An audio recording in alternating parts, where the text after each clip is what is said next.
ரத்தின சபை அப்படின்னு சொல்லுவா. இது எங்க அப்படின்னு சொல்லி பார்த்தோம்னா இந்த திருவள்ளூர் மாவட்டத்திலே இருக்கக்கூடிய திருவாலங்காடு திருத்தலத்திலே, அந்த திருவாலங்காடு திருத்தலத்திலே வடாரண்யேஸ்வரர் ஆலயம் அப்படிங்கிறது இருக்கும்.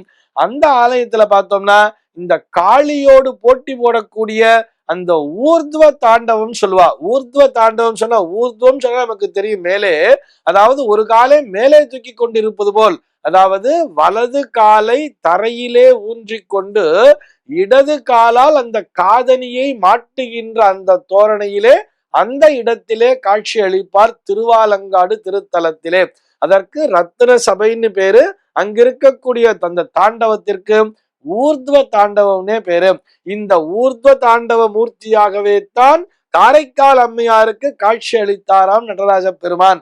காரைக்கால் அம்மையார் தன்னுடைய தலையாலேயே நடந்து போனான்னு சொல்றா இல்லையா, தன்னுடைய தலையாலேயே நடந்து போன அந்த காரைக்கால் அம்மையாருக்கு காட்சி அளித்த இடமாக அந்த ரத்தின சபையாக அந்த திருவாலங்காடு திருத்தலமானது அமைந்திருக்கிறது.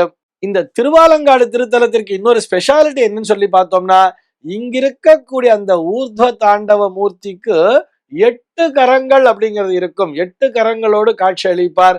ஆக நாம் இந்த நாளிலே வாய்ப்பு கிடைத்தால் சென்னை மற்றும் சுற்றுப்புறத்திலே இருக்கக்கூடியவர்கள், அந்த திருவள்ளூர் மாவட்ட பகுதியில் இருக்கக்கூடியவர்கள் கூட அங்க போய் தரிசனம் பண்ணலாம் இல்லையா, அதற்காகத்தான் நினைவூட்டுகிறோம்.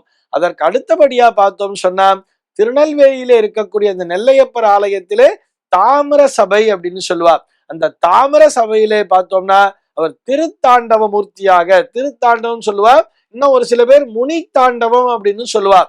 அங்க அந்த தென்பொதிகை மலையில வசிக்கக்கூடிய அந்த முனிவர்களுக்கெல்லாம் காட்சி அளிக்கக்கூடிய அந்த முனி தாண்டவமாக இடது காலை ஊன்றி வலது காலை தூக்கி கொண்டு அங்கே ஆடுகின்ற அந்த காட்சியாக அந்த தாமிர சபையிலே அங்கிருக்கக்கூடிய நடராஜ பெருமானானவர் காட்சி அளிப்பார்.